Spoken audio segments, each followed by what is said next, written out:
Okay, thank you again for joining. Let's talk about setting up your marketing automation today. So in day one, we have set up your landing page. In day two, we have gone into setting up your payment buttons and setting up payments. So I hope some of you have already set up your landing page. If you already have an existing website, use the skills or use the what I've shared with you to improve what you already have and go to market immediately. Yeah. So I think there's so many creative ideas coming out by all these companies, and that's great. So today we're going to talk about setting up your marketing automation. Now, marketing automation is a huge subject that is misunderstood by many, many people. We're going to keep things simple today, and we're going to focus on emails. But of course, if you know me, I always have a bonus at the end for you to give you some extra learning and lessons. So if you're new here today, this is how the training is structured.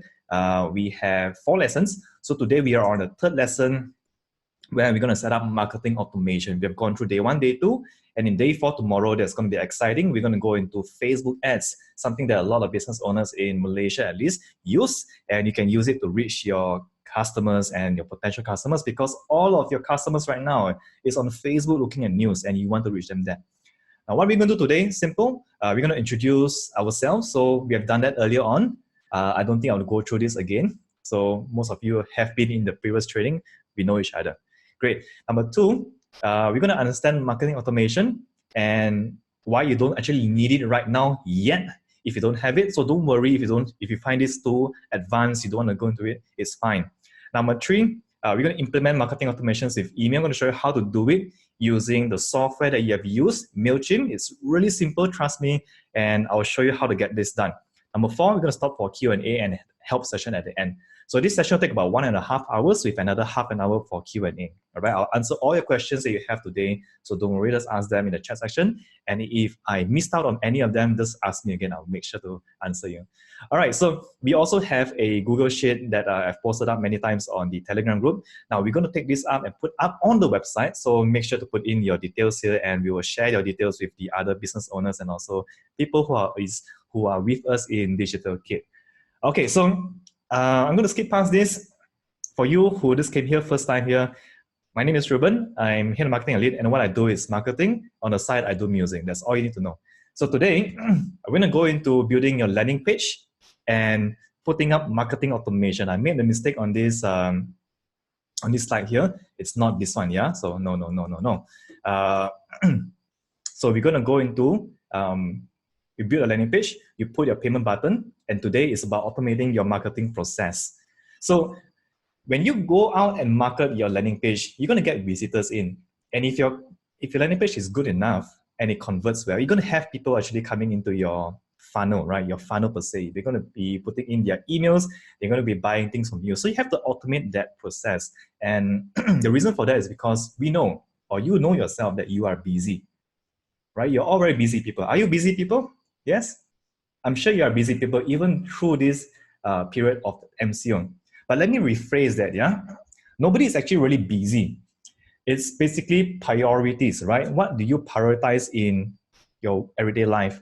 So the thing is, right now you have to prioritize more time than ever and more creativity than ever, more effort than ever on working on your business, because it's time to get creative. It's time to do something different that you have never done before. All right, so working on your business requires time, effort, and also creativity, correct? You have to use time and save up time wherever you can. So what a lot of businesses do today is they hire people to help them, right? If things get too much on their business, they hire staff to help them with their work. But we know that hiring staff are not only expensive, but you have to train them. It's like taking up a new kid. It's like taking up a new baby, like I say. Now, I'm not saying that I would actually fire any of my employees. Don't worry if you're here. But hiring staffs are expensive. So what we can do as a business owner is we use technology to help us with that, to automate things. So what you want to automate today is to automate the repetitive tasks in your business. So what are some things we can automate? Okay, before I'm going to show you the points here, maybe you can help me with this in the chat section. What are some repetitive tasks in your business that you think you can automate today? Just type it down in the chat section so I can see that. Reminders. You can automate reminders. That's a good one. What else can you automate within your business? What do you think you can automate in your business?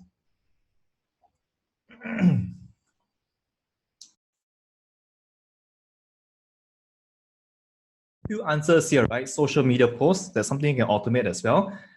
That's something we do as well. You can send customer statement, reply emails, alarm, Invoicing takes a lot of time as well in the business. Payment acknowledgement, like receipts that you send to people. Bookkeeping is huge. I think bookkeeping is huge. It's not my domain, but I think there's a lot of companies that helps businesses to do automated bookkeeping as well. Follow-up abandoned cart, that's from a marketer's point of view. Promotions that you want to run on your company, payroll, and a lot, right? So there are many things you can actually automate in your business. Now, I know that you have a lot of ideas. Those are great, and some of these can be actually automated. But what you should look at first is to automate the repetitive tasks in your business. The things that takes up a lot of time, but it's not hard to do, in a sense. Brochure, content marketing. So few things you can look to automate in your business today, whether it's new or old, things like this, right? Send welcome emails to a lead, or onboard new leads, right? And qualify them. Adding new roles on Google Sheets for purchases. When someone purchases something, you want to add a new role on a Google Sheet somewhere, so you don't have to go to and fro and waste time in that sense. Qualifying leads, ask customers for feedback, block a meeting on Google Calendar. Someone said that, meetings, right? Updating databases, creating invoice for PayPal sales, putting Zoom meeting attendees into a Google Sheet. So all of these things can be automated. Now, this is not the full list, of course, but these are just some quick examples of things you can actually automate today. And you should actually look into automating them because it saves you up time and it gives you more energy and more time to work on the more important things as a business owner. All right, so today, we can't focus on all of that I just shown you, but I'm going to focus on emails, right? When we set up your landing page, when we set up a payment gateway, we actually use a software called MailChimp, which is originally, like I told you earlier, an email marketing software or platform. And we can easily set up automation emails with MailChimp. I'm going to give you some ideas of how to do that. Now, before I go into that, emails, right? Emails are something that we all still use today. I think it's something really important, and I'm sure all of you today still use emails. The thing about emails is they are asynchronous conversations. How do I pronounce that? Basically, emails, they don't disappear like real-life conversations. For example, if you work or go for an event, discuss, words that you exchange with someone is synchronous, right? So it actually dissolves away. It goes unrecorded. Even Zoom calls like this, if you did not record it, it will go off. But emails allow people to think and create richer conversations. And because of the results of that, we can actually create good emails that convert customers into buying something from us. And that works. And I think that a lot of Malaysian business do not actually use emails effectively enough. And my goal today in this session is to show you a few techniques or a few strategies to make sure that when you use emails, you use it for a good purpose, right? And I see a lot of mistakes that a lot of business owners do. And I'm trying to actually change that in this session today. Anyway, emails are still something that we use today. And the thing about emails is it creates a rich conversation. They are recorded, so everything you write will be recorded.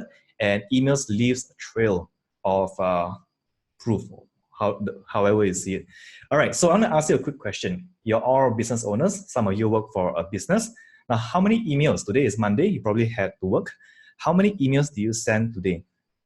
I want to see an average, right? If it's 0, 0, if it's 10, 10, if it's 5, 5. How many emails did you send today? Just think back for a moment. How many emails did you send today?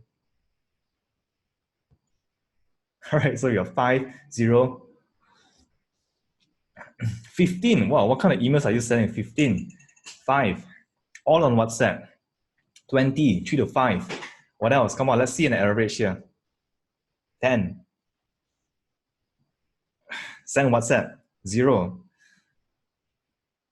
0.5, is that a half email? All on WhatsApp. Lost in Telegram, 4. More like replying more than 10 emails, right? 10. All right, so that's a lot, right? So if I were to pick up an average from there, let's say around 5 or 6, okay? 5 or 6, average, yeah, from 0 to 10, average, maybe 5 or 6. So I got a couple of numbers here. Now, when it comes to email, I'm guessing that the average person sends around, I'm just putting a number here, sends around 5 emails. Now, is it fair to say when you send 5 emails, you spend around 20 minutes doing that? So per email, around 4 minutes. You are thinking how to compose the email, you click the button, you open up the email, you browse up and down, play a little bit of Facebook before you reply the email. It takes you about 20 minutes. That's very fast already for a typical email replier. 5 emails will take you 20 minutes. Now, let's say you have 218 working days in a year. All right, that will be around 1,000 emails. I think a typical person would send more than that in a year, right? That is 4,360 minutes gone. 72 hours gone to email. Does that make sense? Right, so you're spending a lot of time on email, right? But this is not the biggest thing yet. The biggest thing is this. How soon should you follow up with leads? So if you have a website today or you have a landing page today, when someone drops in an email on your website, how soon should you follow up? Now, I know a lot of people follow up after 24 hours. They follow up after a few days. After 2-3 days, say, oh, hey, I've just received your email from my website. Yeah. Would you like to, what you like to know, right? But if you look at this quick little graph here, right, this little chart here, you can see that the impact, right? This is a speed to call as in phone call, but it works the same as emails. When I send you an email, I send an email inquiry, I expect that person to send me a reply within 24 hours or so, right? So the slower you reply to someone, the lower the conversion would be, okay? So this is the reason why we want to actually use email automation, because the slower you reply to someone, and of course you can't be in front of the computer all the time. Can you reply to an email when you're sleeping? Can you reply to a WhatsApp or Telegram message when you are sleeping? You probably can't, right? What if someone messaged you at night? What if someone messaged you in the morning and you had a whole day of full meeting? How would you actually reply back to them? And this is why we use automation. So it's not so much about saving time, really, but it's more towards getting into the lead when they want you to reply or want you to actually answer, okay? Now, here's the fact, right? Buyers are more likely to buy the closer in time when they made the initial inquiry, all right? And this is backed by science and also research, right? This is not something that I just pull out from the thin air. This is backed by science and research based on what I've shown you earlier. All right, so what we're going to do today is we all have this landing page that you've already built, okay? Now, it might be on the platform that I've shown you. I hope it is, because it makes things much simpler. If not, you can also do this on your own website. But we already have a landing page, and we have a payment button or a sign up or opt-in button. Now, marketers refer to this as opt-in buttons. You've seen like, oh, create an opt-in for your site, create an opt-in, right?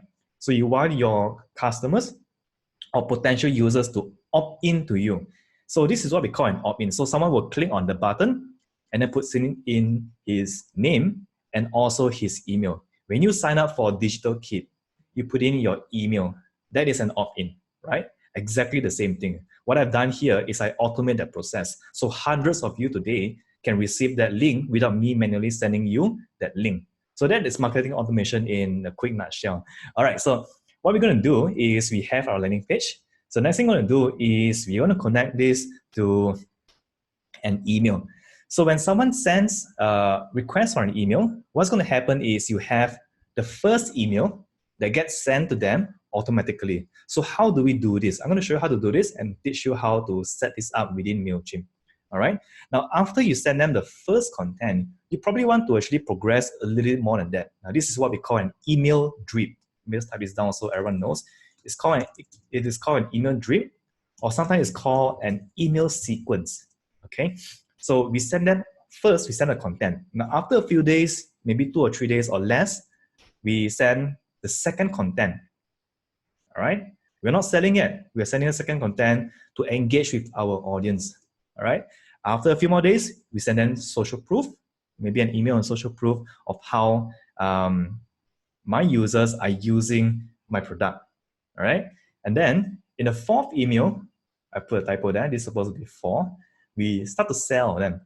So it's slowly going through an email funnel from content, social proof, sell. And probably the 5th email or the 6th email, we say, okay, it's time to close this product. You have to make a decision, buy this now or lose this opportunity to buy whichever offer that you are offering to your customers. So what you're seeing here on screen is an email funnel, okay? And we can do this using MailChimp. I'm going to show you how to do this with MailChimp in a while. So any of you, okay, let me ask a quick question. Any of you are already doing this effectively on your business? Yes or no? Not yet, not yet, not yet, no. Got to see one yes, huh? Of course, yes, Dr. Lau. Come on. Okay, so I'll take it that most of you are new to email automation. But do you know what I'm talking about? Have you seen this in action before? Maybe you've gone somewhere to subscribe for something and you see emails get sent to you automatically, right? Now you might say, hey, Ruben, this thing don't work. I receive email, I don't read one. Maybe you don't read, right? Because you're not interested in that offer at that time. But a lot of people actually subscribe to email, and a lot of sales actually happens on email itself. To let you know a bit of trade secret, a lot of our sales at Lead, happens via emails, and also via webinars, via training sessions like this. It doesn't happen via an advertisement out there. It doesn't happen via something out there. All right. Now, I don't like to actually call this a newsletter because an email is not supposed to be a newsletter. You write emails to someone receives it. It's not a robot who receives it. So a newsletter is a bad word. It's a bad taboo word for email marketing. So don't use that, right? Don't say subscribe to my newsletter. Who wants to subscribe to your newsletter? I don't even care about newsletter. I care about myself. Remember that. Everyone cares only about himself or herself.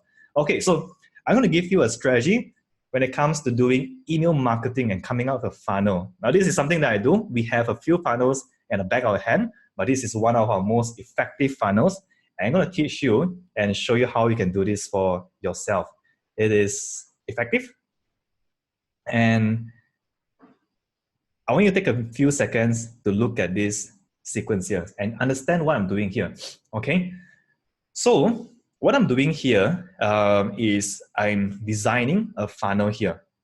So assuming that I'm still selling that online workout plan, right? But I decided not to sell anything in the first go. What I'm doing is on my landing page, a user can actually subscribe, right? Or click to get a workout plan. So what I do is in the first email, I would send something like this and say, hey, whoever's name it is, here is the workout plan for you. It's free for you, just take it, up to you, okay? Now, after 2 days or 3 days, next email I'm gonna send is, hey, how do you find that workout that I sent you? Reply me in this email in the bottom here, all right? Now, after 2 days, I'm gonna show some social proof in my email. I'm gonna send them an email and say, hey, I asked hundreds of people for their feedback, and here are some feedback that they sent me. Take a look at them. And some of them said they have back pain problem when it comes to trying that workout plan that I share with you. And I say, I actually have a product that can solve that. But you know what? I'll tell you that tomorrow. Okay? Now, after another 2 or 3 days, I'll send another email and say, hey, yesterday you told me you want to fix that back pain problem, right? And here I have a product that fixes that. Here's the link. Here's another landing page. Go and buy it right now. Since you're inside my email list, this is an offer for you at 50% off its original price. Go and buy it, right? And then in the next email, I'll say, hey, look at what we have done in the first session. Look at some people who have joined this program, right? And how they felt. What was their experiences? And then in closing, the six emails, I can say, okay, we're closing down soon. You can join now. If not, it's gone. Okay, so this is a quick email sequence that you can take and use. You can. So this is one of the email sequences. Of course, it's not the only email sequence you can use, but this is something that you can use when it comes to setting up an email funnel automation for your landing page or your business itself. We'll get into this in a while, and I'm going to go into writing this in real life for you, okay? And I'm going to give you a quick template live so you can take it and use it for your business itself. Now, I know some of you have this question right now. How often can I send emails? This is something that I get a lot. What do you think? Once a week, twice, 3 or 4 times a week? What do you think is the best magic number to sending emails to people each week?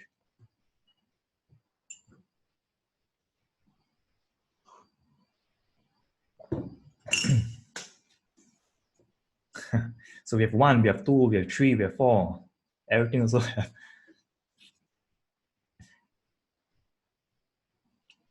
2 per week, 4. Maybe more than 4 per week. What do you think? 2. Any one of you is subscribed to something like Fave or Lazada? How often does Lazada sends you email? How often do they send you emails? Anybody knows? Or anybody have observed before? Daily, almost every day, right? So they send you 1 email per day. Are you still subscribed to Lazada? Some of you are unsubscribed, I'm sure, but some of you are still subscribed to Lazada. And why is that? Why is that? Those who are still subscribed, why are you still subscribed to Lazada? Because you're waiting to find a good deal. So the rule is there's no rule to how often you can send emails as long, right? As long as you provide value. Again, the whole training session up to today, it's all about value. If you can send 7 emails in 7 days containing 7 very good value, you can send as much as you want to. So there are no magic rule to come to sending emails. The reason why some of you block Lazada is because you don't find value in them, right? But some of you are waiting for good value from Lazada, for example. All right, and Lazada sends you email every single day. Hey, this is a deal. This is our Maybank deal. This is our one deal, and all that. All right. Of course, all of us has different ones. But yes, some of us are still subscribed to Lazada. So again, the lesson here is there's no rule to sending how many emails in a week, as long as it provide value. If you see people unsubscribing from your emails very often, means you're not providing enough value. Okay, so let's go into the practical part of creating an email. I know I talk a lot about email, right? And we're going to do this with MailChimp. Okay, but before we go into MailChimp, I want to go into a few email open rates, techniques, yeah, to get email opens. And then we're going to go into a bit of writing, and then we go into MailChimp. So here are 8 tips to increase email opens. Now, all of you today receives a lot of emails. I've seen some of the answers. I receive hundreds of emails, a lot and very annoying, right? Now, you as an email marketer or you as a business owner, you want your audience to open up your email, right? So I'm going to give you 8 tips to increase email open rates. Now, number 1, a lot of people will tell you that timing is important. Now, I'll say that timing is maybe important, right? For me, I don't really care when I send my emails. For some of you, you might really care. Oh, we only send emails at 8:30. We don't send emails at 8:30 in the morning because people have meetings and they don't read my email. I don't want to send midnight because nobody on their phone and all that. But what time did I send you the email last night? I sent you an email at 12 a.m. last night, right? So I don't really care about email timing. As long as you give value, it's fine to send you emails. My second last email to you guys were at 12 a.m. last night, I think. And some of you even replied to me. So timing is not really that important, right? It's the value in your emails. Number 2, some people tell you to call your audience out by their name in the title itself. So you go like, hey, Ruben, this is something, something, right? In the title itself. And you can do that with email softwares. Again, I don't think this is very important because people today are smart. Even if you see your name in the title, you know that it's automatically generated by an email software, right?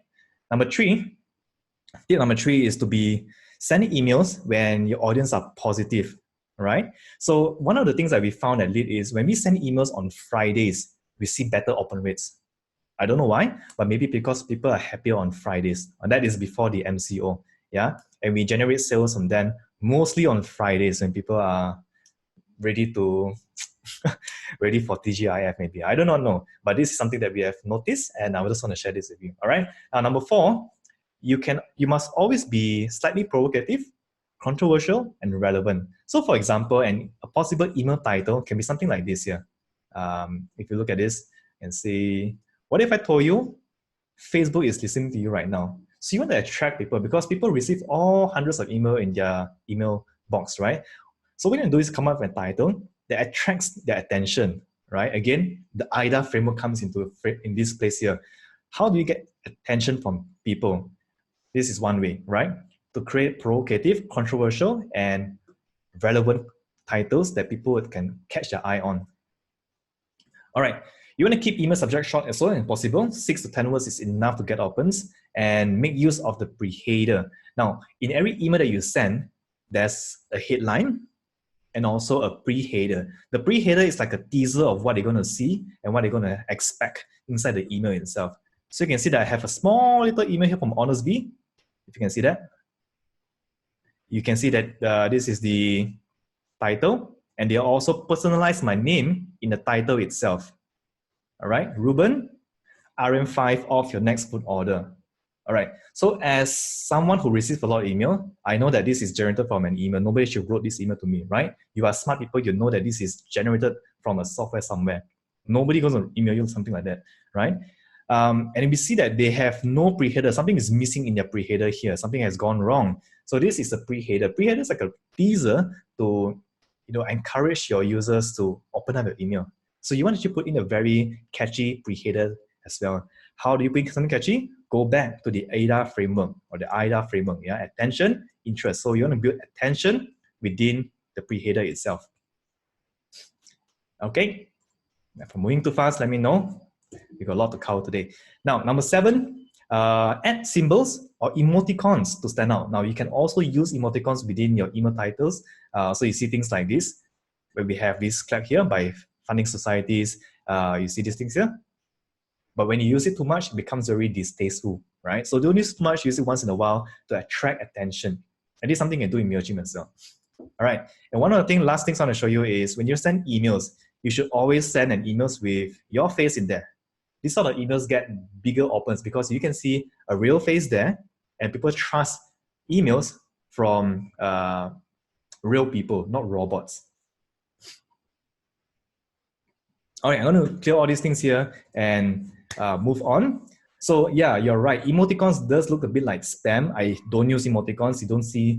You will never receive an email from me containing an emoticon. Maybe last time, but never now. I don't use emoticons, so take all these tips here with a pinch of salt. Yeah. At the end of the day, when you write emails, write them very personally.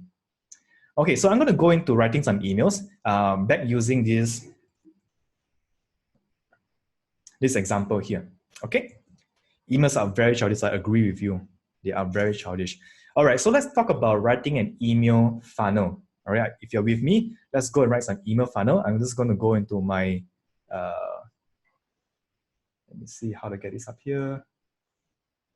Okay.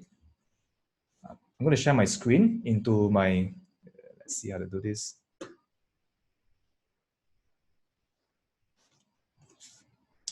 Okay, so what I'm going to do is, I hope you can see my screen right now. And I'm going to give you a quick framework of writing email marketing funnels for your audiences. Now, this is going to be live. I'm going to write an email live for you. And to make things more interesting, I'm going to just share this with all of you, okay? And you can edit this. You can take this as a template later on and use it if you want to. But don't use it right now. Right now, I'm using it. Please just observe what I have to say, okay? So we know that we have, let me just go back here and get this thing up here. Okay, so this is my framework when it comes to creating good funnels for your users, okay? So when you send emails to someone, I just want to give you some tips of sending emails to someone and create a skeleton framework of writing emails. So when you send an email funnel, the first email that you send, all right, email number 1 that you send should be something that is content-based. So let's just assume that today, okay, today what I do is I run an online coaching for gym. I'm going to list this sheet for all of you so you can actually use this later on. All right, online coaching program, workouts program. All right. Okay. Now, when someone opts for an offer, the first thing I want to do is to send them a content email. So it can be, hey, and then I'll put in a personalization. I'll teach you how to do this later on using the software. It can be, hey, first name.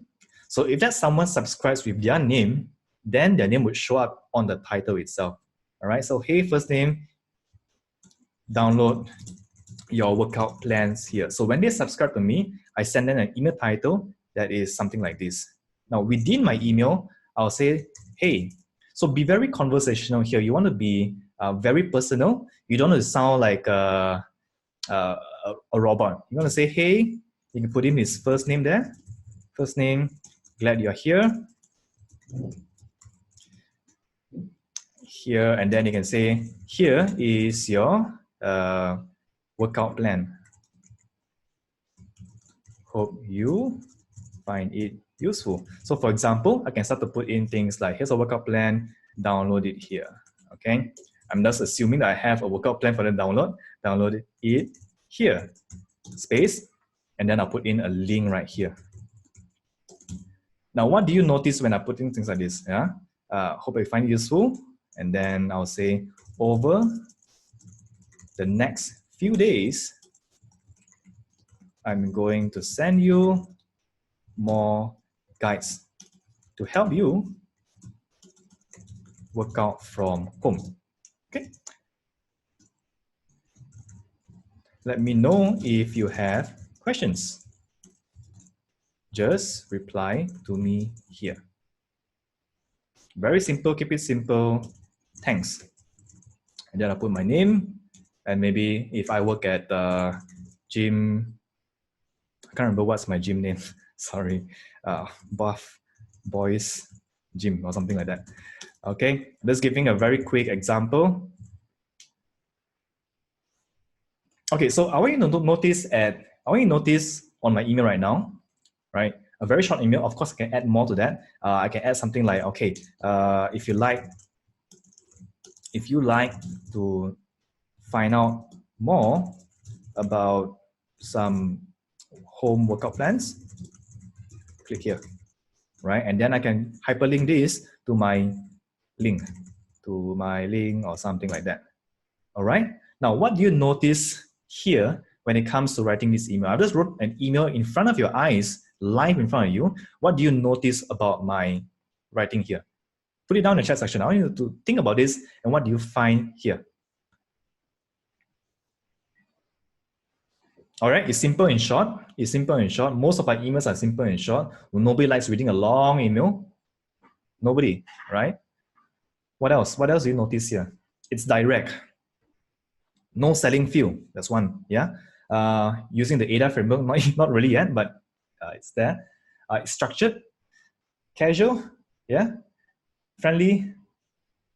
All right. So I'm going to give you a few things. Those what you say here are correct. But what goes on behind what I'm thinking here is, now when it comes to writing emails, the biggest mistake is to put in paragraphs that look something like this. People write emails like this all the time, right?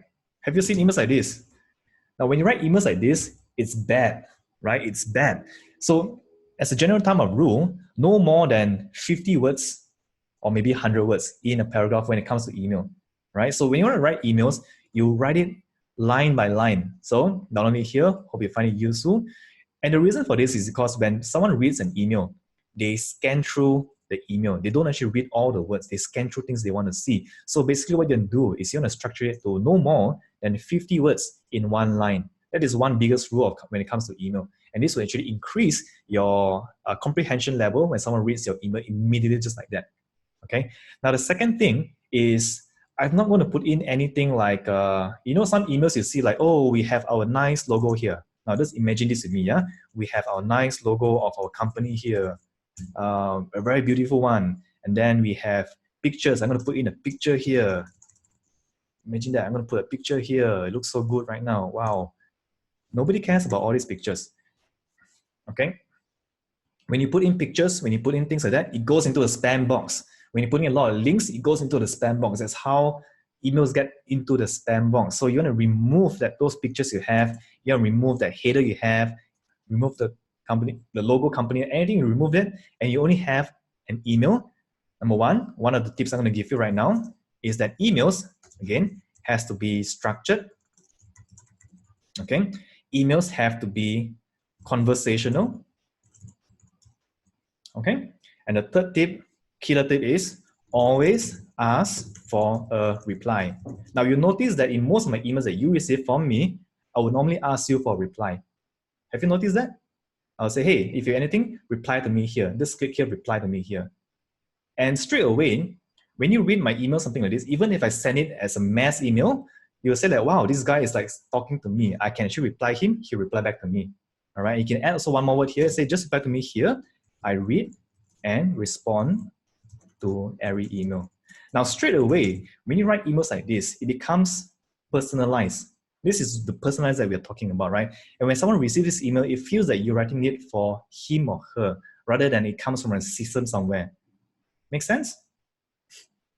All right, so I give you a few tips here. Make sure your emails are to be structured. All right, email tips, make sure they are structured, make sure they are conversational, always ask for reply, and no need for fancy brochure looking or flyer looking emails. We don't need all of that. It's silly to have that because emails are meant to be replied to. They are not a flyer unless you, I don't know, you have a funny version of your emails. Okay, so we are here. So this is our first email to our users, right? So first of all, the first email that you send to them, you give them value first, you give them content first. So we're gonna go into selling to them, right? Okay, so in my next second email, I'm gonna begin asking questions. So I send them my workout plan, okay? Now in the next email that I send, I'm just gonna make it this quick, yeah? I'm gonna say, how do you find?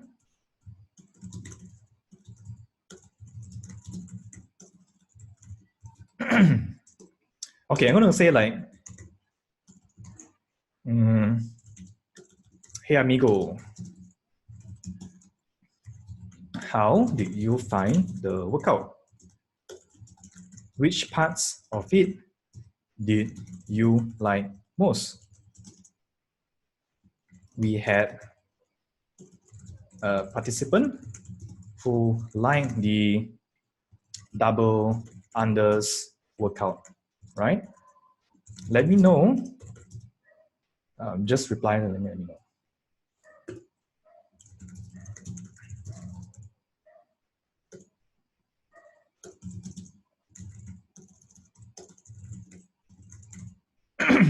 Okay, so of course it can be much more than this. I'm just keeping this short, right? Because I want to save time and go into the marketing software. So in email number 2, my goal is to get replies. All right, the goal of this email, goal of email number 2 is to get replies. All right, and why do I need these replies? Now, what I'm going to do is in email number 2, I'm not selling yet. I'm asking for replies. And I specifically ask them to just reply to me and let me know, and say, I'd love to help, right? Love to help. Now, in email number 3, this is where we pull out our guns right now. So in email number 2, we already asked them for replies, right? And some of these people, if you have a list of people, they're going to reply to you. They're going to say, oh, I like the double unders workout, or I like this workout, I like that one, or I felt this was too hard, right? So you can say like, how do you find the workout? Which parts are you the most? Which part did you experience any pain, for example, right?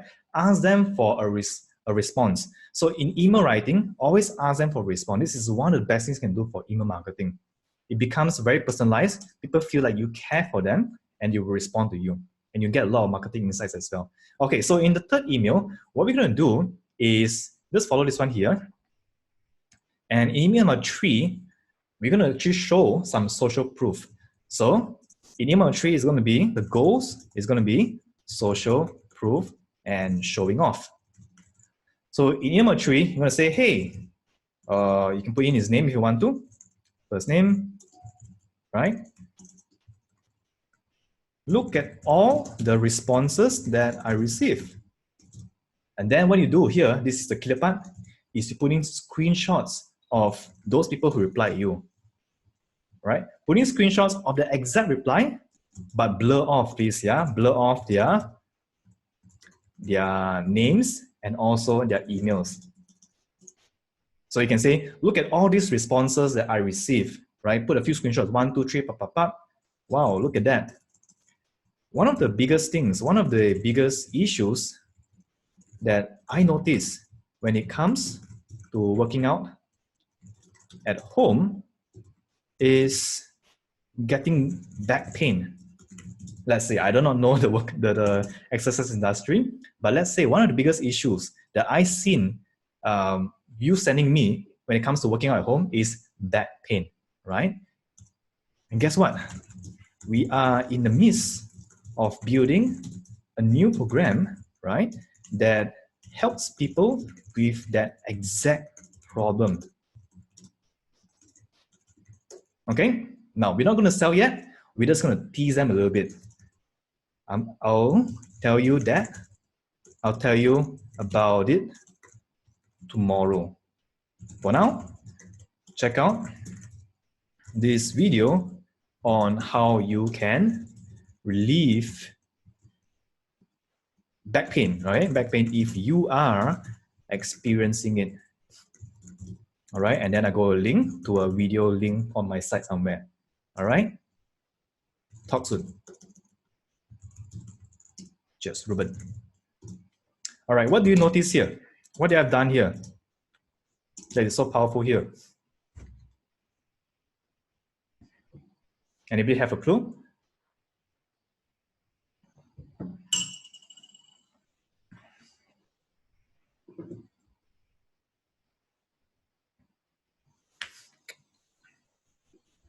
Yeah, that's right. Proof, right? Social proof. So the goal here is to show social proof, right?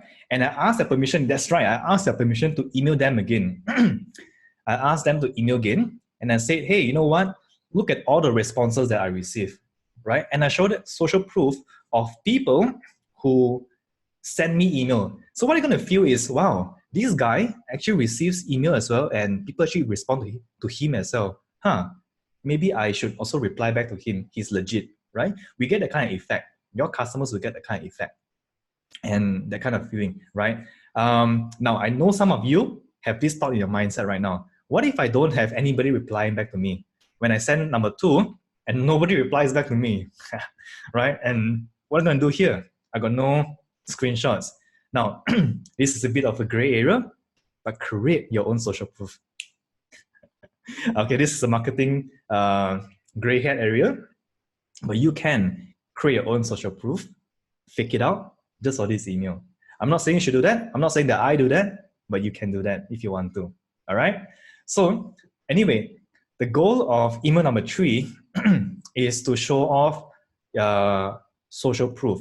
All right. So the titles of your email should change. Let me just change this back to, wow, look at your responses. So email titles, keep it very simple. You don't have to write very long titles. Keep it simple, keep it conversational, as though you're writing to someone.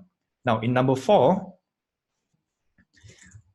goal number 4 is to sell. All right.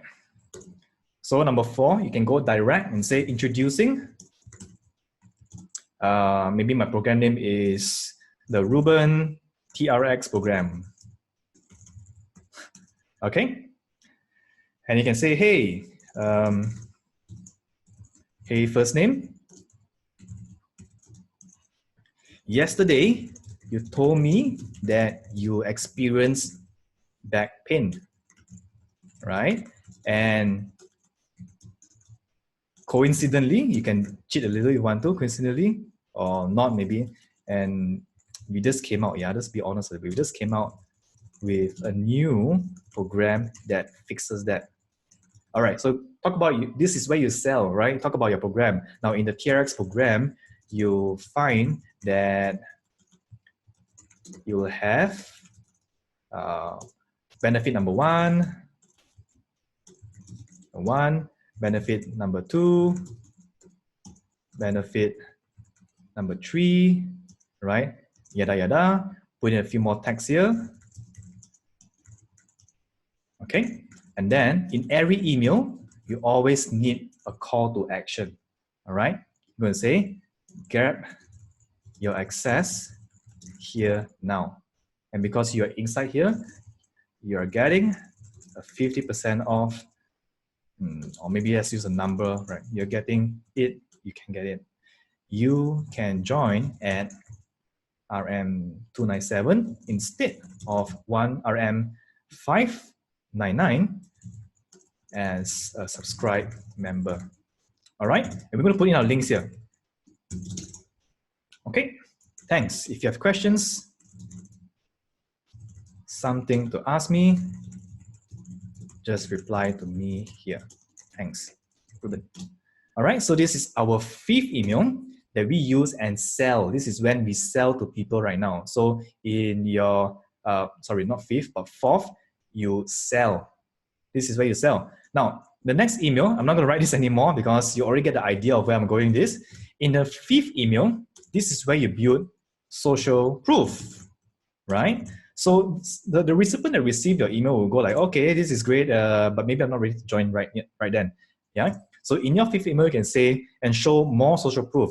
Look at these people who have joined, right? And you can say, hey, you know, when I told you about the program yesterday, we had 50 people jumped up and joined us in the program. Here's what they have to say. Put in some testimonials, okay? Put in some social proof, screenshots of replies, real screenshots of people replying you, some tags, and say,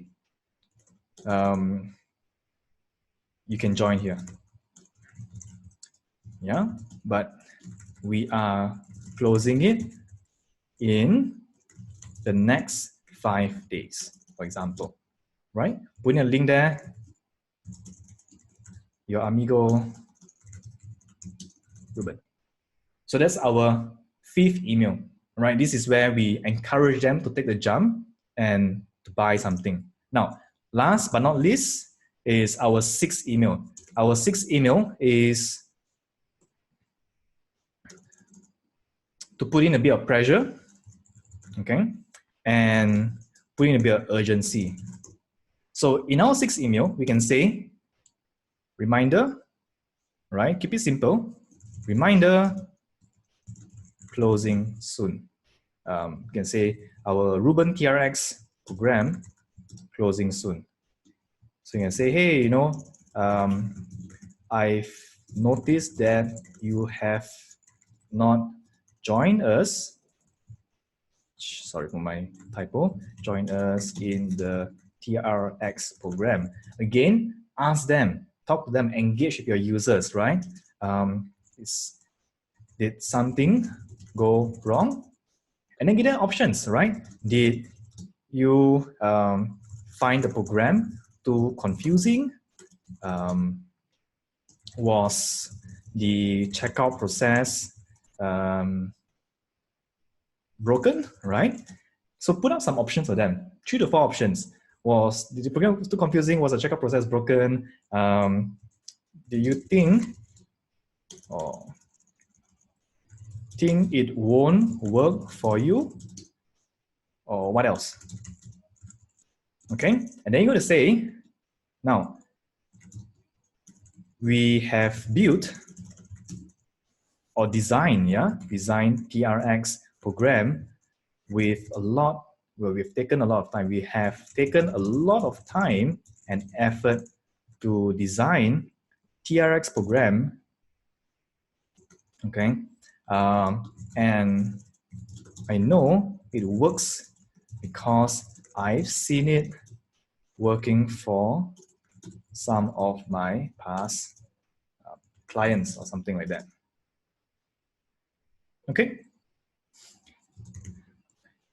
And I'm going to say your feedback is important because we use it to improve our products or programs. What I'm doing here is I'm asking them again for reply. Let me know. Now, what do you notice in my last email? Last email is a reminder to tell people you're closing down or you are closing down in another few more days or few more hours, all right? We are closing down tonight, closing down the offer tonight. What do you notice here? I want you to try to think about it and let me know what you notice here. We're closing down the offer tonight. You can still join here. Now, what you notice in my last email that I sent to people?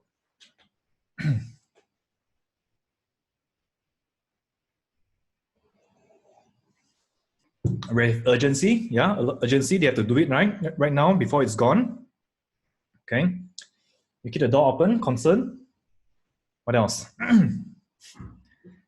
Now, one few important things here. Okay, urge people to join. So a lot of urgency, right? We put a time bomb there and some of them will take the bite. Now, some of them will not actually buy. But what's important is they might have something inside that they're thinking that you do not know yet, right? So what I've done here is I asked for a quick survey. If you notice, did something go wrong, right? Did you find the program too confusing? Was the checkout process broken? Do you think it won't work for you? Or what else? Now, be very careful of not asking a monetary reason, right? Never ask questions like this. If you ask questions like, was it too expensive for you? What do you think they're going to say? Yes, it is too expensive for me. Now, go away, right? So never ask a price question. When you ask a price question, you lock yourself up into a price response. So never ask a price question. Your users is going to say and reply you their real reason why they did not join. So some of them will say, oh, maybe the timing is bad, right? Or some of them will say, oh, it's too expensive for me.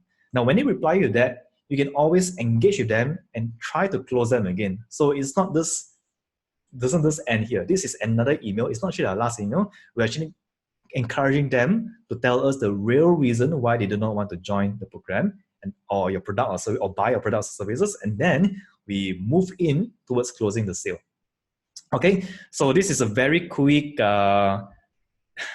email sequence that I've just typed out in front of you right now. It's not the best. I've not done a very good job at doing it, but you get the idea. You see how I'm funneling it down from a stranger towards becoming someone that I engage with, and then I go into closing him as a customer, right? This works for products, services, online or even offline. All right, questions about this, and then we'll go straight to MailChimp to build your email.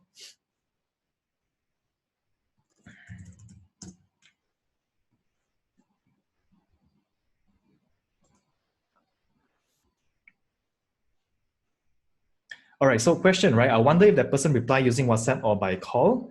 I'm not sure what you're asking here. So this is an email, yeah? You can actually direct the person to reply you via WhatsApp. So I just put in a number, say, hey, you can call me in this email. You can cut short the whole sequence if you want to. It also works, it's fine. All right, no questions. I'm going to move on right now to MailChimp, right? So I'm going to teach you how to set this up within MailChimp itself.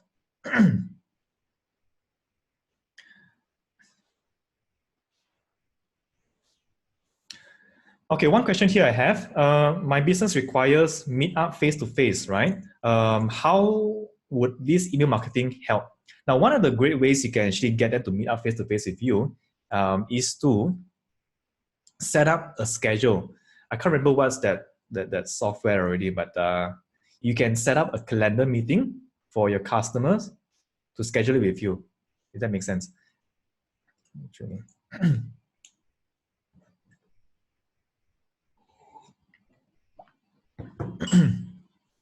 Okay, why 6 questions or why 6 emails? Yeah, you can cut short. Of course, you can cut short. What I'm doing here is I'm trying to build engagement with my audience. That's why we need up to maybe 3 or 4 emails. You can cut it short, yeah, but you need a few times to actually encourage some engagement with your audience. Yeah, Calendly, that's correct. That's the right one. If you are arranging meeting face-to-face with your clients, you can always get them. The goal for them is to not buy something from you, but instead schedule a meeting with you using Calendly. Thank you, Stacy, for pointing that out. Now, what I have to consider to avoid others feeling we create a fake sense of urgency, what's going to avoid getting that fake sense of urgency is the social proofs. The social proof is very powerful and nobody uses that in email. So what I mean is you actually screenshot real email replies, yeah, real ones, and people will feel the legitimacy immediately.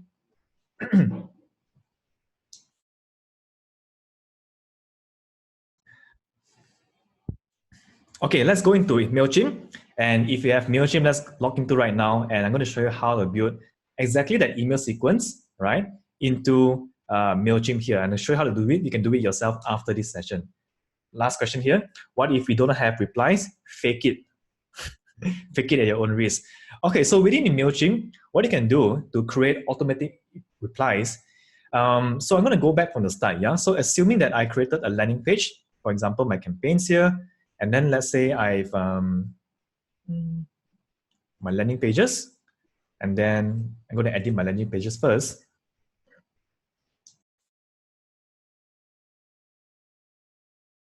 Buff boys. Okay, so what I'm going to do is instead of putting a payment button right there, we're going to use a sign up form this time. Okay, so when someone comes to my landing page, they will be able to put in a sign up form. So let me do this very quick. Put in here. Okay, and I'm going to delete off the payment button. And let's say I have a very simple sign up form here, very, very simple, which collects maybe their email and also their first name.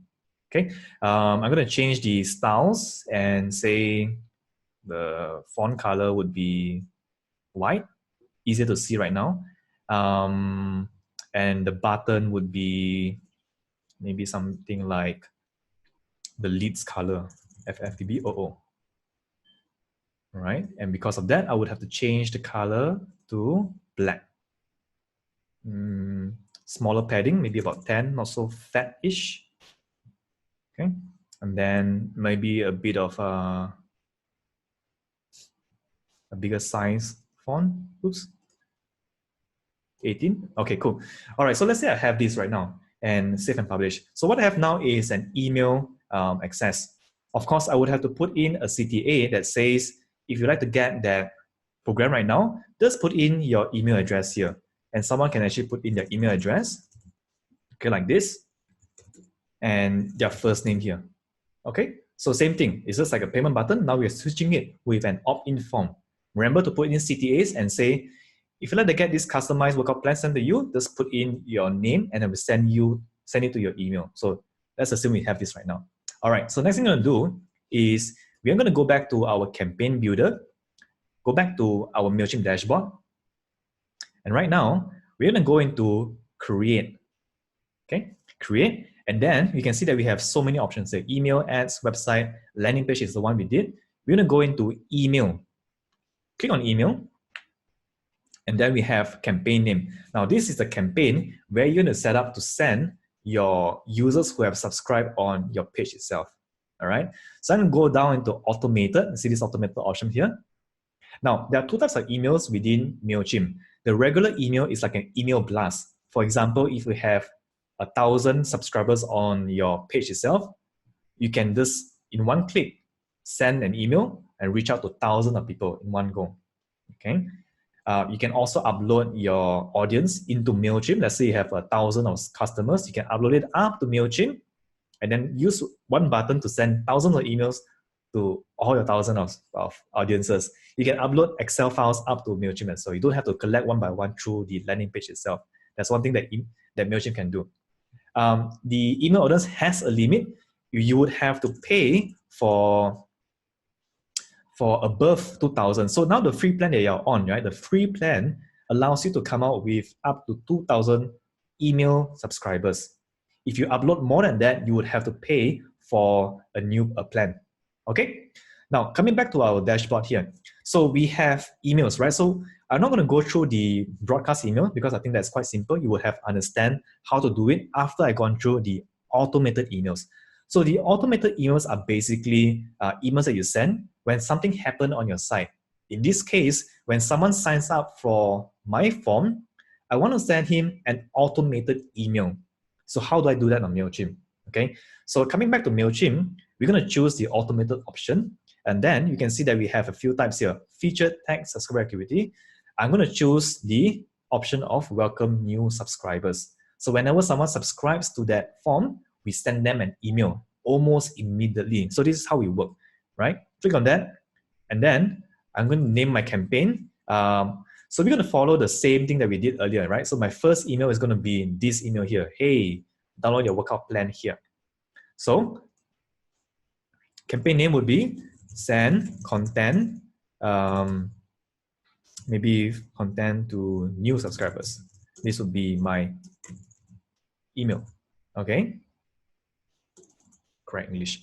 Okay, so begin. So what we do now within MailChimp is once we begin, we brought towards the email composition part of MailChimp. This is where we set up email automations for our customers.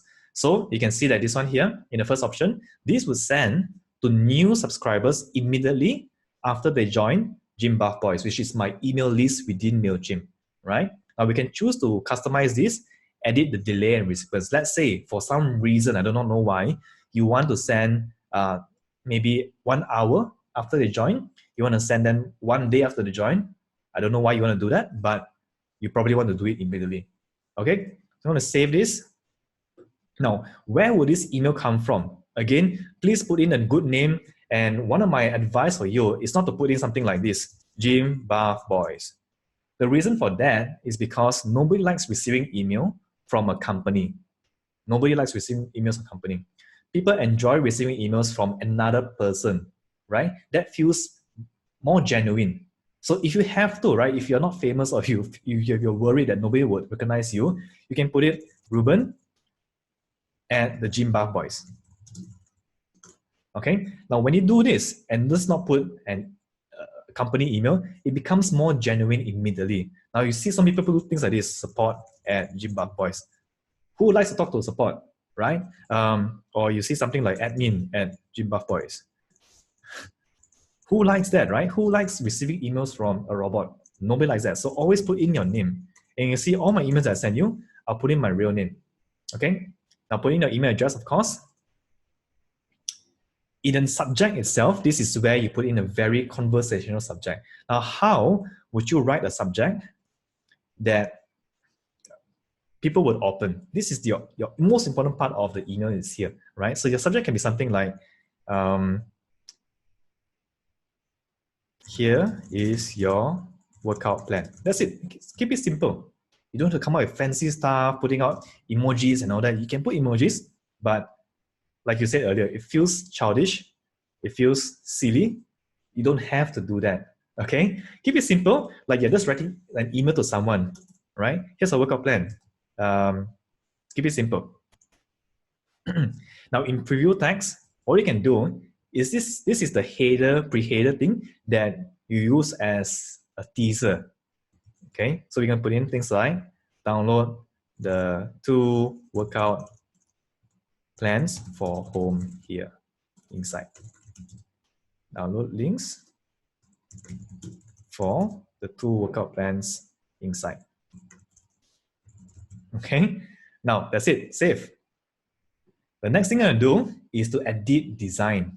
This is where you write your emails. Okay, so I'm gonna click on edit design, and then we're gonna be brought into the email software. Now you can see that MailChimp by default gives you, gives you this funny looking template where you can put your logo, you can put all these things. You don't need that because when someone sees an email with your logo, they get pissed off. So what we're gonna do is we're gonna choose, this is my best, this is my favorite hack for you, yeah?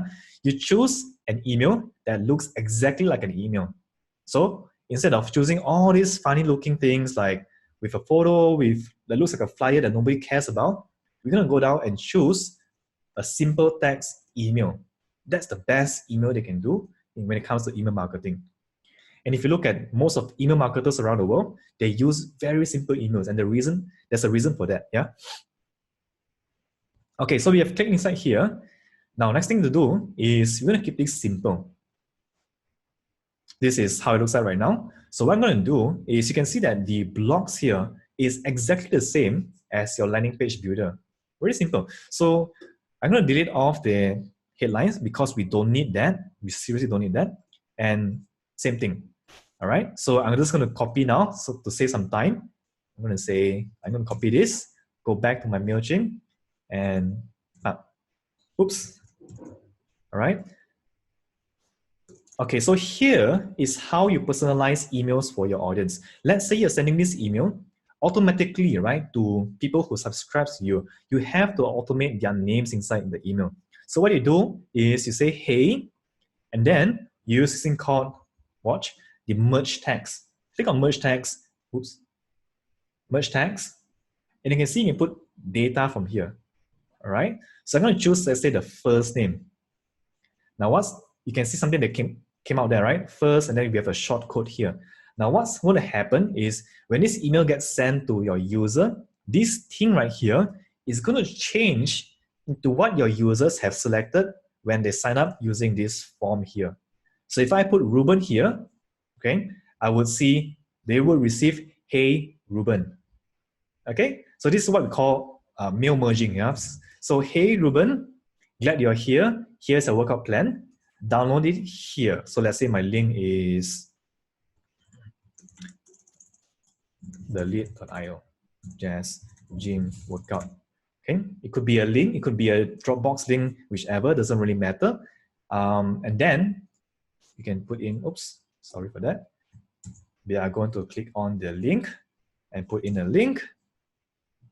Let's say it's this link here.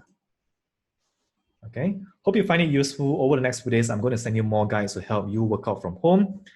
Let me know if you have questions. Now, coming down here, we can choose to delete off some of these things. We don't have to put our mailing address. We don't have to put in the copyrights. You can just leave these two things here. All right. Now, this is important. You would have to have this within your emails because this will give options for your audience to unsubscribe from your list. This is a must. Yeah, this is to abide by their rules of email marketing. So you have to have it there. Save and close. Once happy with this, you can actually preview and send an example to yourself. So for example, I'm going to send a test email to myself.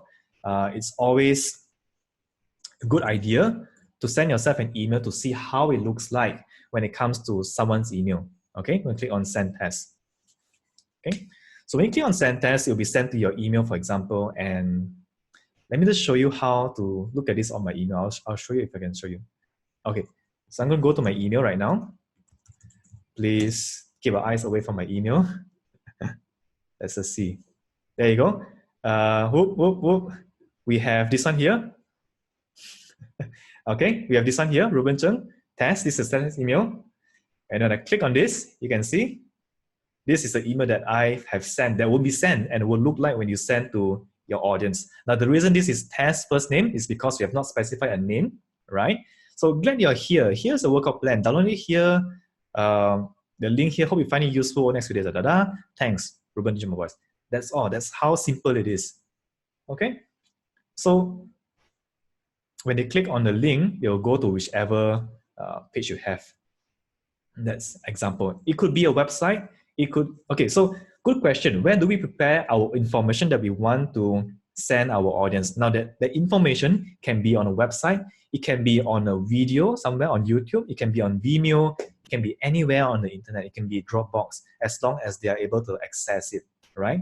I wouldn't advise you to put in your content inside your email, because when you put in content like attachments, you put in content like links, what's going to happen is email softwares or email inboxes like Gmail is going to look at this content and think it's spam and then move it towards the promotions tab. So you noticed earlier, when I click into my inbox, that email came into my primary instead of my promotions tab. Now this is very important. You cannot achieve this if you put up an email that looks like a flyer.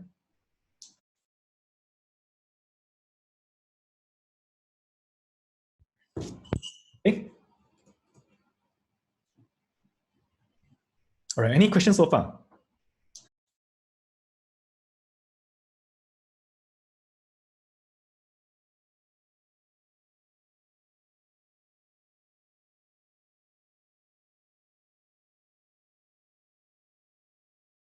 Right, so once you're happy with this, the next thing you can do is just click on save and continue. Okay, so once you're done with save and continue, you can do a quick last check on your settings. Sends to who, from who, the subject, the content. And once you're happy with that, click on start sending. So what's going to happen right now is we have started an automation. Okay. So this automation will be sent to people immediately when they subscribe here. So for example, let me just subscribe to this email and see if I'll receive it. So for example, let's just say, hold on, let me see who I subscribed here. I use both of my emails. Okay, let's say I use different email, right? I'm going to use another email that I have, ruben@catinsights.com. I'm going to say my name is Bernard Zheng, for some reason. Or Bernard is enough. Bernard, join program for free now. Look, success, you have been added to our audience. You can change the text as well. Now, after a few minutes, I will receive this email inside my inbox. Right. Oops, I'm always showing you my, I'm going to pause my screen share first. My gosh.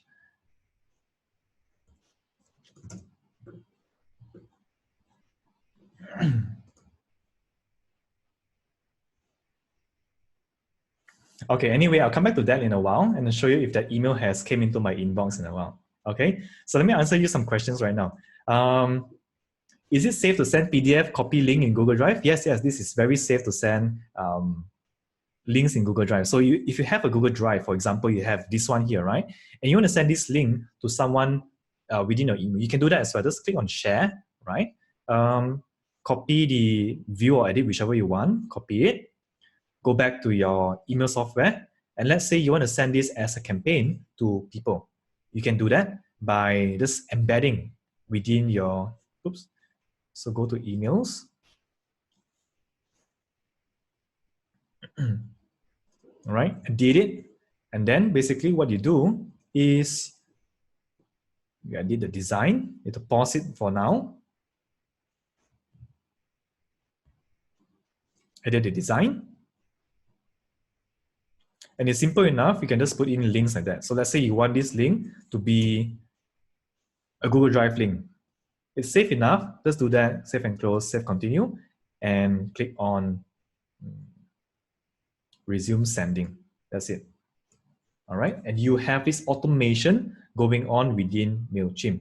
That's it. Now, this is one automation, right? What if you want to create more automation? Second day, third day, same thing. Go and create an email. Go and create an email. And let's say this is our second day. Day number 2, email. So you set this all beforehand, automated. And then what we do is we choose what are the criteria when you send to people, right? So maybe we can choose for subscriber activity. We respond to subscriber updates, or we choose something custom, right? Custom, this is automated. And then we choose to send this email following a criteria. So we can say the trigger would be, can you see this here? This email would send 1 day after subscribers are added to the workflow, for example. Or we can change that and say, we want to send this 3 days or 4 days after they get added to the audience list. Update this trigger, and then the same thing, just design your email as per usual. It's that same thing here. So the process is the same. Put in your email subject, the preview text, and more, and create that email that you want to send to people. It's the same process. All right, so one more questions here. Can we don't want the MailChimp logo at the bottom? Let me just pause my screen and show you what he means. Watch my screen.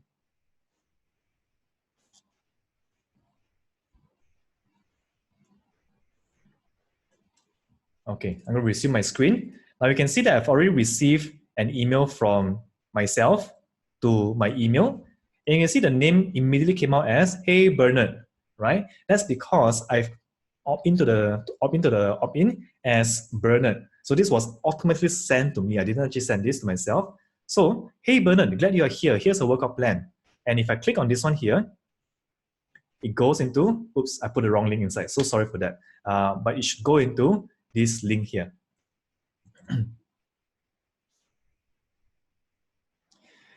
Okay, so how does the tag option function? Now, you know that when I created an email, we have this tag function, right? So we have tags.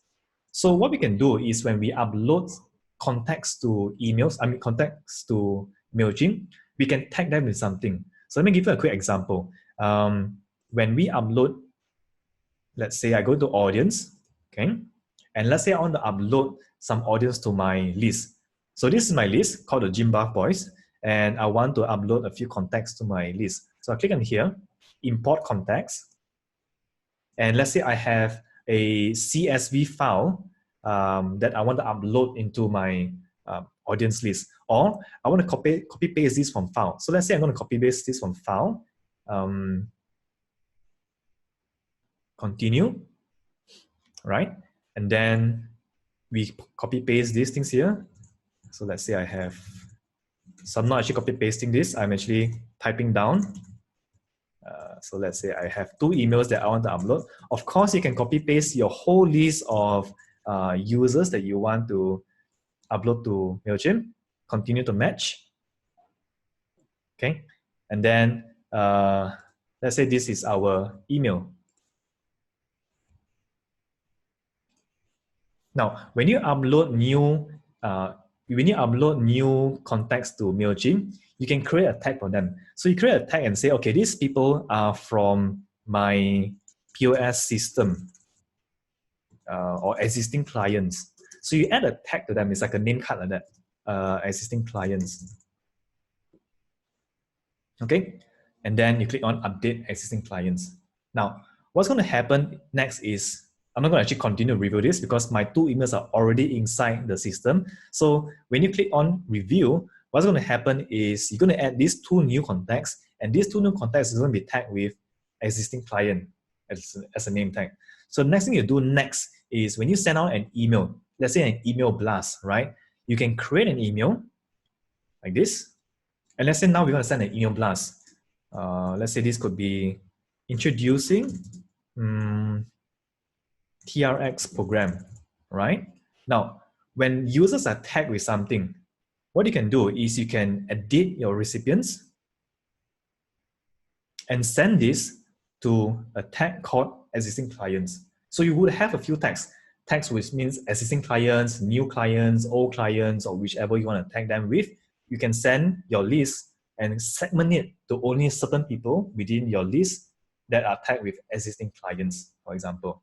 And of course, you can also segment a lot of different things. You can segment new subscribers, active ones, inactive ones, based on what they did within your whole audience list. All right? Okay, so I hope this helps. Let me know if you have questions. Any limitations on sending emails for free? Would I be charged after sending 2,000 emails to new subscribers? Okay, so the way it works, right? Let me just show you how this works here. So pricing wise, you can have up to 2,000 contacts. 2,000 contacts means 2,000 users, databases, right? 2,000. Sending limits, I think there's a sending limit as well. You can send up to 10,000 email sends per month. So as long as you're sending below 10,000 emails a month, you're fine. You won't be charged for any single thing. Okay? As your audience list gets bigger and bigger, I think it's fair to actually upgrade to the bigger plans. All right, so how to see exact contacts that view email, how many times? Now, when you view an email within MailChimp, I mean your audience view an email, you'll be able to go back to your campaigns. So earlier I sent out a few campaigns, I sent out 1 or 2 emails, right? You can see that we have this campaign here, send content to new subscribers that I created just a few minutes ago. You can click on view report and see who has opened up this email. You can see that, okay, 2 subscribers has completed this, and we have sent 2 emails. So we can view this report and look at who has opened this, right? If we come down to here, we can see that, oh, Seal Computer has opened this email. We have seen Ruben and Cat Insights have opened this email as well, right? So this is where you track these people. We can see which links are clicked as well. So a lot of things you can see from the email software as well, okay? How to see exact contacts that view in, done this. What if my user emails are not saved anywhere. If your user's email not saved anywhere, you can't email them. So you need your email, your user's email. Okay. What if earlier is new subscriber not yet buy anything? After that, become customer. How to change the contact the new segment? Okay, this is a good question. How do we segmentize people who became customer? Right now, what we can do is, this is something that you can do on the paid plans actually, but there's a workaround within the free plan as well. So when you send emails, you'll be all inside a list right here, right? So what we can do is when we send emails,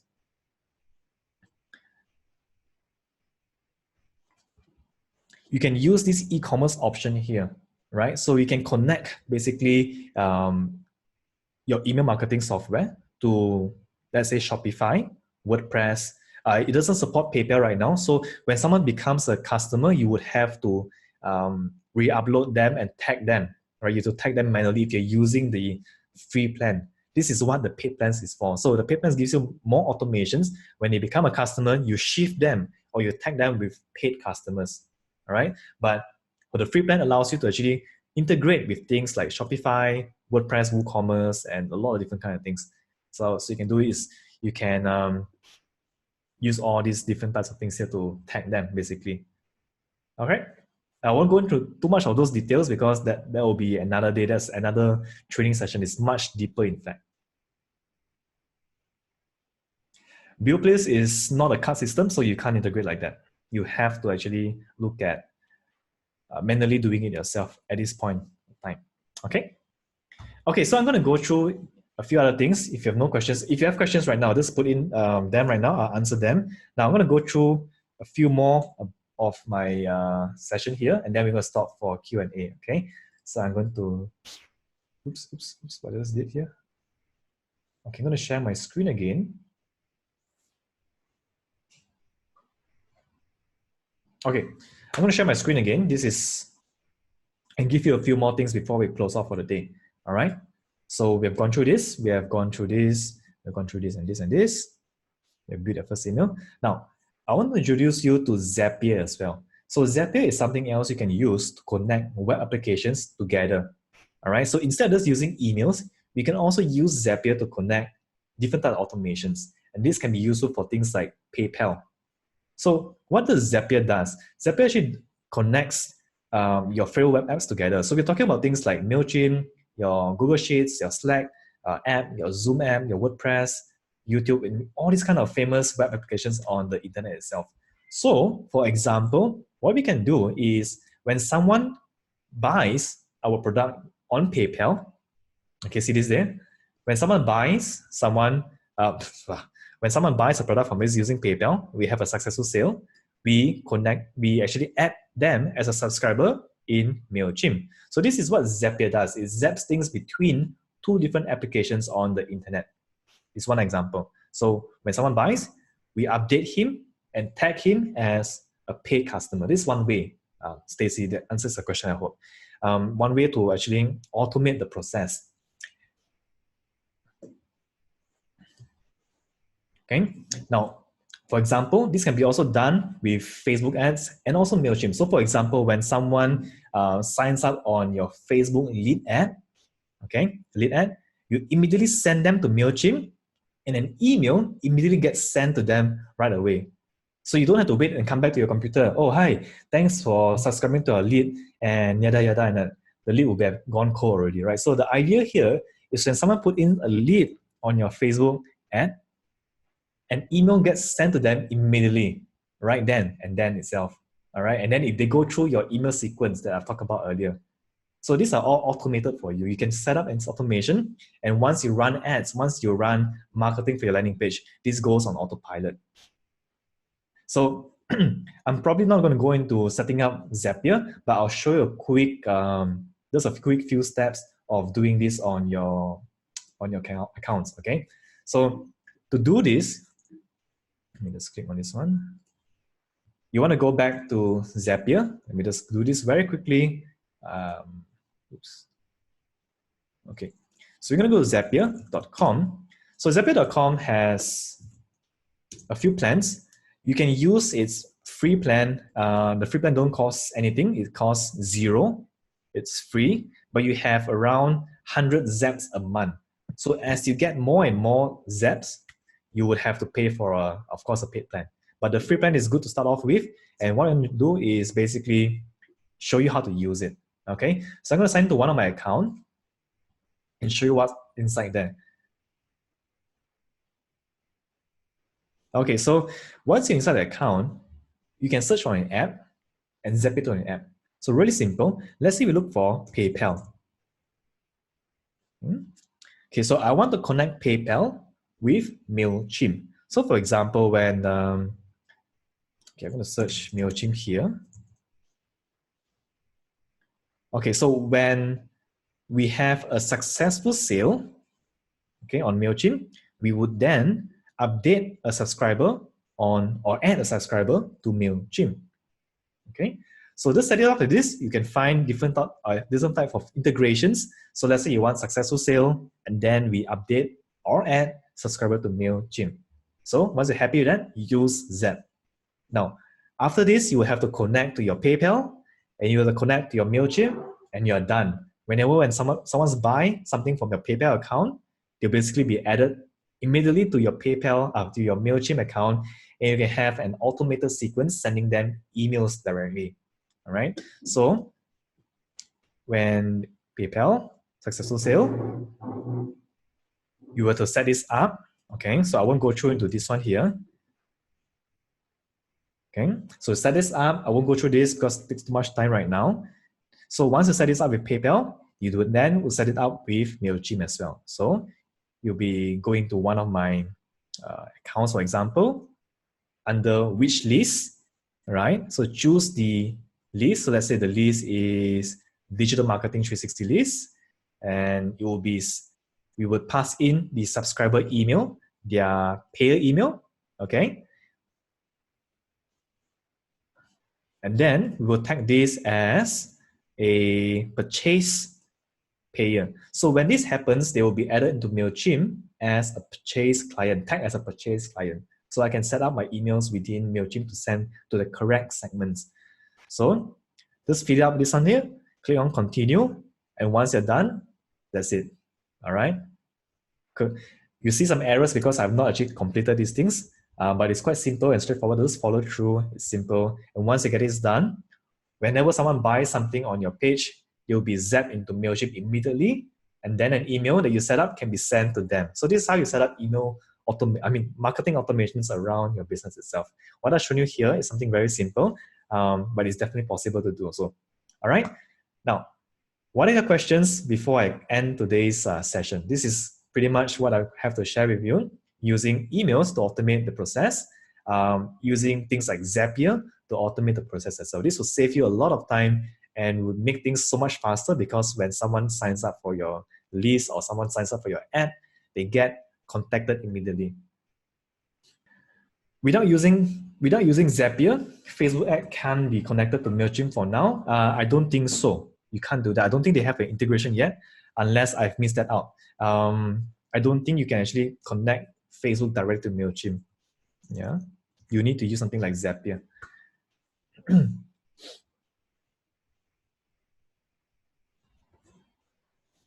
Okay, so the question is, what are you going to automate today? There's many things. You can actually look to automate the simple things first. Yeah, don't automate the advanced stuff. You don't have to do automation today itself. If it's too tough for you, don't do it. Do what you can. And of course, the easiest thing to automate is to automate an email sequence process. Use MailChimp to do that. Use MailChimp to broadcast emails to your clients, and yeah, do that, right? Okay, so now it's Q&A session. Let me just change this to Q&A. Yeah, Q&A. Let me just open this up on Q&A. I will stay here for 10 minutes or so to answer any questions you have about today's session. And then we're going to close off and say goodnight to everyone. Okay. Anyone we can speak to with Zapier or MailChimp for further inquiry? If you like, I can help you with that. Just drop me a message in the Telegram group. I'll be happy to help you. Better yet, contact MailChimp, contact Zapier, okay? So it's simple to use, shouldn't be that hard to actually get set up. But if you need help, if you get stuck along the way, just ask me for help. I'll be happy to help. Tomorrow's class is at 8 p.m. I think most of you have choose for 8 p.m. So yeah, tomorrow class is from 8 to 10 p.m. Tomorrow is going to be talking about Facebook ads. Yeah, Facebook ads are going to walk you through running an effective Facebook ad, profitable Facebook ads on Facebook, and show you some few ways of doing that using your Facebook ad account. Okay. I think you'll be able to share automate this to your WhatsApp as well. I'm not too sure. Let me just see if you can do this. So Zapier, WhatsApp. I've not done WhatsApp automations before, but there are many automations out there for WhatsApp itself. So you can actually do this, okay? There you go. WhatsApp Messenger integrations with Zapier. I've not explored this, but you can definitely. What can we do with WhatsApp?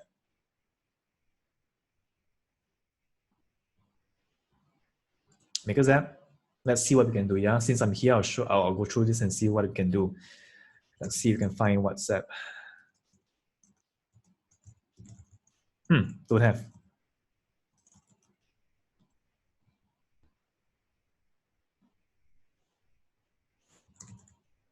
No, I don't think they have WhatsApp yet, but I'm sure there's a way to actually integrate WhatsApp to different kind of things. So you can find integrations out there. I've just not gone through into them before, so you would have to go through.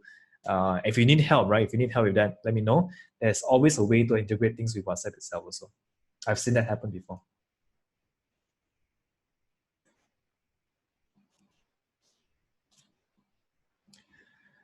Okay, someone asked about removing MailChimp logo in email. No, I've not answered that yet. So let me just pause my screen share so I can go into my email and show you. Okay, so what that question was about is we have this MailChimp here, right? Which is a affiliate link. So your users will see these links right here. And unfortunately, within the free plan, you can't remove this because it's one of the criteria for using the free plan. You have to credit something back to them. Yeah. So when someone clicks on this thing, they will be able to sign up a MailChimp for themselves, a MailChimp account for themselves. And basically you'll be rewarded with an affiliate fee if they actually sign up with that and pay for a plan. Okay. So it's actually an affiliate link that they put it into your email. So to remove that, you would have to go and purchase the smallest plan would do, the $10 per month would do actually, the essentials. $9.99 cents a month, that's around 40 something ringgit in Malaysia. You can send a lot of different things. I think that's good enough. And you have a lot of different things.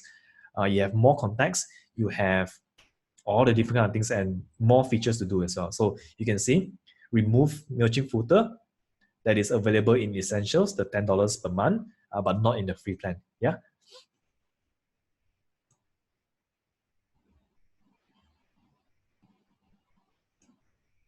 Okay, I don't know too much about WhatsApp because I've not meddled too much in WhatsApp. So I wouldn't be able to answer. I'm not the best person to answer you right now. If I want to answer you, I have to go and look at WhatsApp and study it a bit because we have not actually done much automations on WhatsApp before. Okay.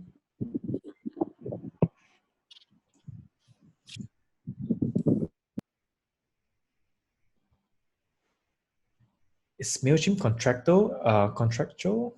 It's basically you pay by month. So every month you just pay a small fee of this one here. It's monthly payments. Yeah.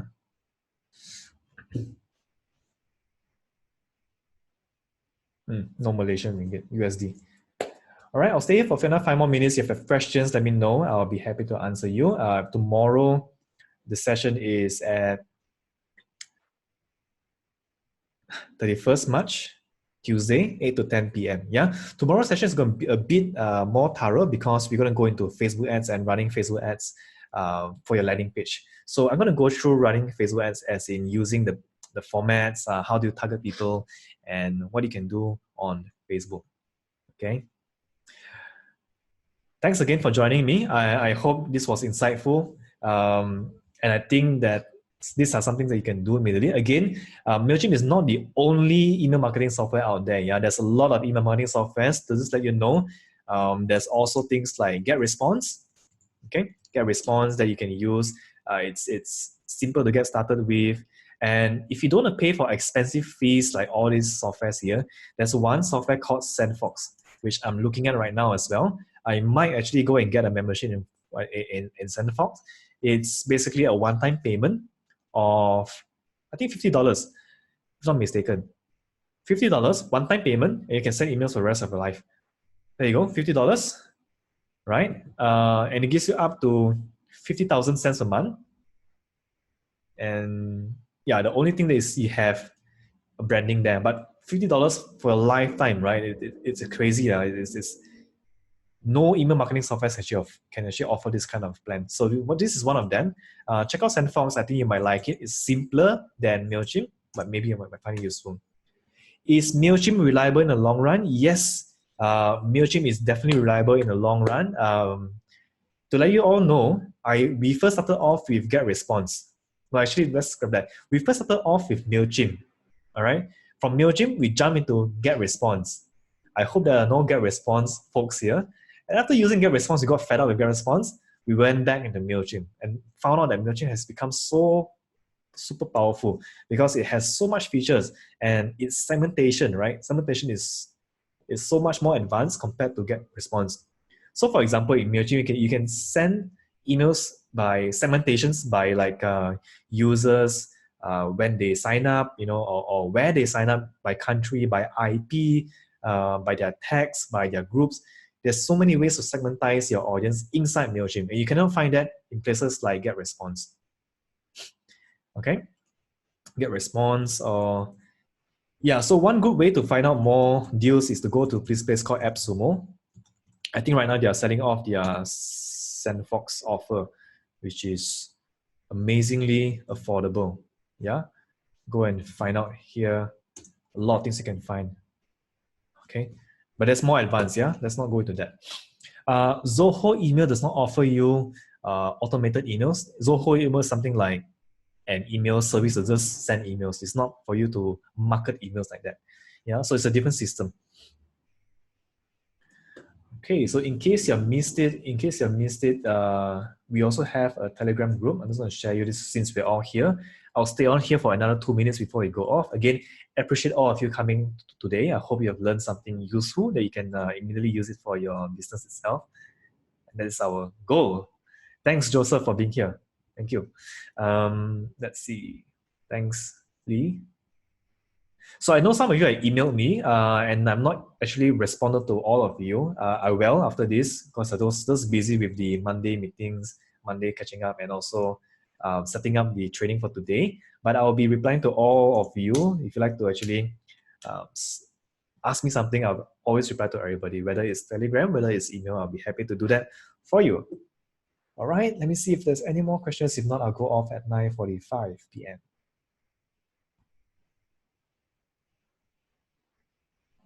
All right, thank you, Angel. Thank you, Eric. Thank you, Siu Hui. Please recommend me someone who can set this up for me. Okay, I can probably pull out I can pull out someone from maybe a student of ours to help you with that. So if you need help, yeah, if you really need help and you don't mind getting one of our students to help you with that, I think I can. I can link you up with someone who can help you with setting this up. So we teach this in our digital marketing training, and basically we have students who can help you with that. I'm sure they'll be happy to help you with that. Charge you a small fee for their time. Yeah, you can do that. Okay, so that's one thing we can do. Really burning. If you look at this, you get headache and all that is too much for you. That's because this is the first time you've seen this, right? But once you play with it, once you get into it, I guarantee you it's going to be much simpler to understand. Yeah, but something you can start off with today itself. It's not hard to get started. You already have the software, and the good thing about MailChimp is it's linked very easily with your landing page. So like you saw me earlier just now, right? When I created my landing page itself, I basically can just put in the opt-in form immediately into the landing page. Now, if you did not build, right? If you did not build your landing page on MailChimp, you would have to integrate so many other things. You have to put in a pop-up form or something into your website. And it's much more technical than this. And this is why I chose MailChimp for these training sessions, because it's so easy to just put in that opt-in form there on a landing page. if you do this on WordPress, if you do this on Shopify or whichever, you would have to go into more integrations to connect MailChimp to that kind of thing. It'll be possible, but it's more technical. Yeah. So I kept this simple, and that's the reason why. The whole reason for this training is to go fast. Yeah. Okay. I can't pay. Can anyone help? No, that depends on your negotiation skills. Then, what can you offer to them to help you in return? All right. I've been good at explaining. I hope so. I hope to actually get better at explaining it. I hope if you have any feedback for me, please just let me know, and I would be happy to improve myself for all of you. Yeah, thank you so much for that feedback. I appreciate that so much. Really enjoyed the whole process. It's eyes-blowing, mind-blowing. Not so much actually, right? Maybe you didn't see this before, but this is new for you. I appreciate that. I think go into it. I encourage you to do this and set up these automations for yourself. Yeah, it might be confusing in the first place, but after you get it, it's simple. And then once you understand this, outsource it to someone to do it for you. There's many ways you can do this, right? Outsource it to students, outsource it to marketers, or if you want, you can also use Upwork. We use Upwork a lot. We outsource our work to freelancers to get things done for us as well. Okay. Okay, so I think that's all for today. If you have further questions, just ask me in Telegram group or just reply to my emails, and I'll be happy to see you tomorrow at 8 p.m. Yeah, tomorrow we're going to talk about Facebook ads, and thank you again for joining. And I'll see you in the final training sessions tomorrow. The link to the session will be sent to you in the Telegram group. Plus, I'll be emailing everyone the links for tomorrow. Okay, and thanks again for joining. I'll see you, and good night, everybody. Bye-bye.